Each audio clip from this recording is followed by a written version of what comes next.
Merci, bien-aimé dans le Seigneur. Je sais que vous êtes en train de me suivre. Moi, c'est le révérend Réussite Ngoï Mandakou. Je suis président et visionnaire des ministères Génération Joël.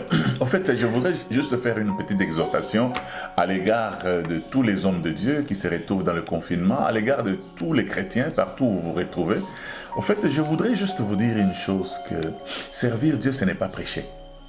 Servir Dieu, je crois que même quand vous regardez nos pères dans le Seigneur, tous n'étaient pas des prédicateurs. Hein? Donc, c'est-à-dire que vous pouvez servir Dieu sans prêcher. Voilà pourquoi je tiens quand même à vous signaler, je vais vous donner une liste des hommes de Dieu, des gens qui ont servi le Seigneur et des gens qui étaient attachés au Seigneur, des gens qui ont eu une communion avec Dieu, et vous allez voir comment ces gens se sont comportés. Je commence par notre père dans la foi, qui est Abraham. Vous savez que personne ne peut douter de la foi d'Abraham, mais je tiens à vous dire qu'Abraham n'était pas un prédicateur. Abraham, c'était un homme d'affaires à qui Dieu a parlé. Donc il est possible d'être commerçant, il est possible d'être un homme d'affaires, il est possible d'être un taximène, et le Seigneur vous parle et vous le servez. Donc Abraham n'était pas un prédicateur, encore moins un pasteur. C'est un homme d'affaires à qui Dieu a dit de quitter sa famille, de quitter sa patrie et de quitter son pays pour le servir. Vous suivez son enfant, Isaac. Isaac n'a jamais été diacre. Isaac, c'était un agriculteur, et vous en conviendrez avec moi parce que la Bible déclare, cette année-là, il s'aima et il récolta le centuple. C'est Dieu qui lui a dit de rester là. Et cette année-là, il s'aima et il récolta le centuple. Loin d'Isaac d'être prédicateur, loin d'Isaac d'être diacre ou évangéliste. Donc vous allez suivre que notre bien-aimé ici, Jacob, c'était un fermier. Il élevait, c'était un éleveur. Donc toute l'histoire de Jacob chez Laban et partout, et même quand Dieu lui apparaissait, c'était un éleveur à qui Dieu parlait. Vous comprenez? Donc, vous devez arriver à comprendre certaines choses. Servir Dieu ne signifie pas seulement aller à l'église. Servir Dieu ne signifie pas seulement être en train d'adorer dans une assemblée. Servir Dieu n'est pas seulement être pasteur dans un méga church. Non, vous pouvez servir Dieu même dans votre propre maison. Parce que chaque homme doit être au moins le pasteur de sa propre famille. Nous avons un homme comme David. David, c'était un roi. David était politicien. Vous allez vous rendre compte que David était politicien. Je peux énumérer certaines personnes comme un homme comme Moïse. Moïse, c'était un politicien qui a négocié l'indépendance d'Israël. Donc, c'est-à-dire qu'aujourd'hui, si on peut parler des collègues de Moïse, c'était des hommes comme Kwame Nkrumah, Lumumba. Hein? Donc, ce sont les gens qui ont négocié les indépendances de leur pays.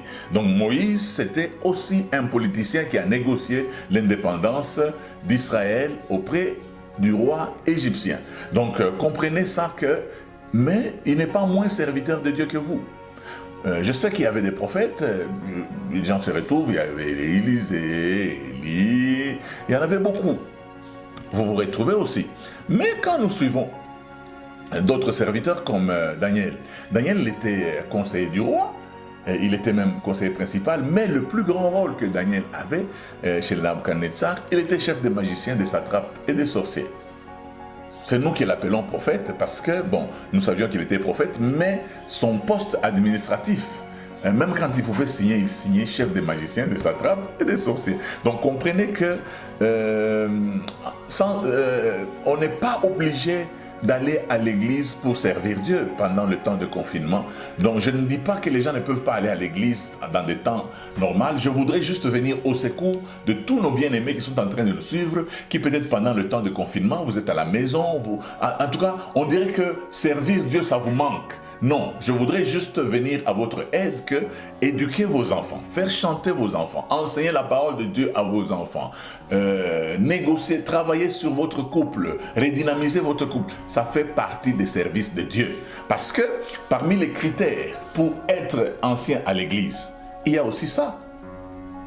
Que tes enfants soient bien éduqués, que tu sois marié d'une seule femme. Donc c'est-à-dire ce sont les critères qui sont dans la maison de Dieu qu'on nous demande pour que nous soyons qualifiés pour être diacres, pour être anciens. Il y a beaucoup de gens qui sont diacres et anciens. Je crois que c'est un temps que vous devez utiliser maintenant pour travailler votre foyer de manière à ce que vous répondiez aux critères qu'il vous faut pour être ancien d'église. Vous savez, il y a des gens qui sont déjà anciens d'église, mais ça ne marche pas dans leur foyer. Donc, c'est-à-dire que c'est comme quelqu'un qu'on a engagé comme licencié. On lui a donné un poste, mais ce poste appartient, il n'y a qu'un licencié qui peut l'occuper, mais lui, il est gradué. Mais profitez-en pour faire les 2 ans ou pour faire la seule année qui vous reste, vous devenez licencié, vous méritez votre place. Donc, regardez ce qu'il faut. Lire la parole de Dieu, c'est servir Dieu. C'est comme si vous demandez à un mécanicien que faire l'entretien d'un véhicule n'est pas du travail. C'est du travail. C'est toujours le mécanicien qui le fait, c'est du travail. C'est-à-dire que pendant que vous travaillez sur le rouage de votre ministère, vous regardez d'où vous venez et où vous allez, c'est aussi servir Dieu. Ne pensez pas que servir Dieu, c'est seulement crier, pousser. Non, quand vous le faites, sachez que l'ouvrier mérite son salaire. Dieu, il paye les gens. C'est vous qui avez déterminé que Dieu ne paye que par le panier. Moi, je ne pense pas à un Dieu qui ne paye que par le panier d'offrande. Non, non. Dites-moi, un homme comme Élie, Dieu lui a indiqué là où il devait aller. Il s'est retrouvé au torrent de Kérit. Et au torrent de Kérit, un jour, il n'y avait plus d'eau. Dieu l'a envoyé chez la veuve de Sarepta. Et il a été nourri. Ne pensez pas que Dieu doit être soumis au panier.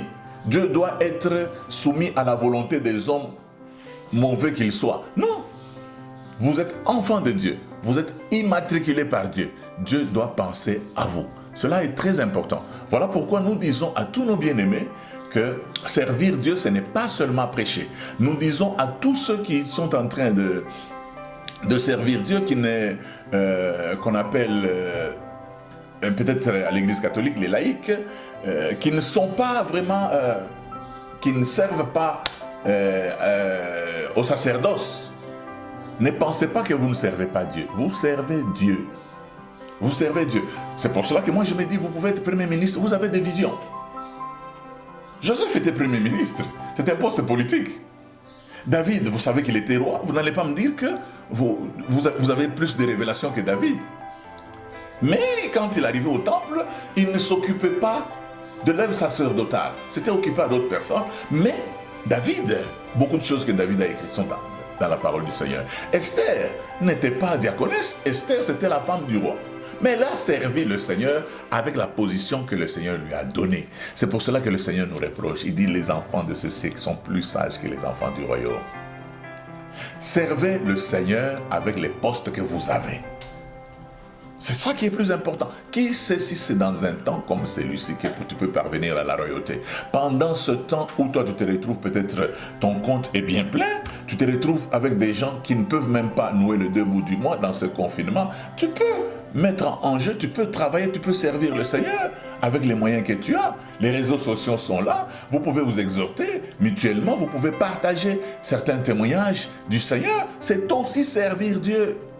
Vous, les caméramans qui êtes en train de me filmer, vous servez Dieu. Ne pensez pas qu'il vous faut rentrer encore, parler en langue, commencer à prêcher. Vous servez déjà Dieu. C'est-à-dire tout ceci va se passer. Ceux qui vont mettre ces éléments sur les réseaux sociaux, tous nous servons Dieu. Alors mettez-vous en tête que servir Dieu, ce n'est pas fermer la bouche et fermer les yeux et bouger la tête et parler en langue. Non, non, ça c'est juste, nous prions pour charger les batteries. C'est tout. C'est pour cela que la première fois qu'on a vu les chrétiens, c'était à Antioche. Ce n'était pas à l'église, c'était à la cité. C'est-à-dire les gens qui se comportaient comme Jésus. Voilà les gens qu'on a appelés les chrétiens. Voilà, c'est cette exhortation que j'avais à donner à tous nos bien-aimés, afin que vous arriviez à vous rendre compte que vous pouvez servir Dieu même dans votre maison, dans le confinement. Ne pensez pas que vous êtes en pause. Maintenez une communion avec Dieu, même si vous êtes maçon, même si vous êtes mécanicien, Dieu peut vous parler, même si vous êtes balayeur, Dieu peut vous parler, parce que les gens qui nous ont précédés dans la foi, ce pourquoi la Bible déclare, suivez la foi de ceux qui vous ont précédés, tous ne travaillent pas au sacerdoce. Que le Seigneur nous bénisse.